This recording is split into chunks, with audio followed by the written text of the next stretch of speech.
देश में इस वक्त चुनावी सरगर्मी के बीच कई बयानबाजी चल रही है, पर असली पारा कांग्रेस के सीनियर लीडर और कांग्रेस ओवरसीज के चेयरमैन सैम पित्रोदा के बयान ने बढ़ा दिया है, जिसमें उन्होंने इनहेरिटेंस टैक्स यानी संपत्ति कर का जिक्र किया।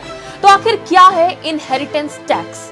ये टैक्स अमेरिका में लगाया जाता है, जिसे डेथ टैक्स या विरासत कर भी कहते हैं। विरासत कर एक व्यक्ति द्वारा विरासत के हिस्से के रूप में मिली संपत्ति पर लगाए जाने वाला टैक्स है। ये राज्य द्वारा लगाई जाने वाली टैक्स व्यवस्था है।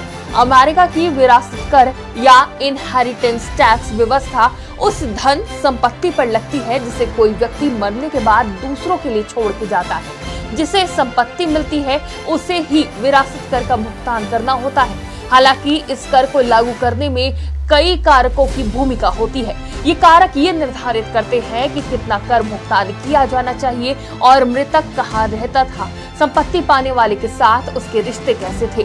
सैम पित्रोदा ने एक इंटरव्यू में इसके बारे में जानकारी देते हुए बताया कि अमेरिका में इनहेरिटेंस टैक्स की व्यवस्था है। इसका मतलब है कि अगर किसी के पास 10 करोड़ डॉलर की संपत्ति है तो उसके मरने के बाद बच्चों को केवल 45% संपत्ति ही मिलेगी और बाकी 55% सरकार ले लेगी। सैम ने कहा, ये काफी दिलचस्प कानून ये कहता है कि आप अपने दौर में संपत्ति जुटाओ और अब जब आप जा रहे हैं तो आपको अपनी धन संपत्ति जनता के लिए छोड़नी होगी। सारी नहीं, लेकिन उसकी आधी, जो मेरी नजर में अच्छा है।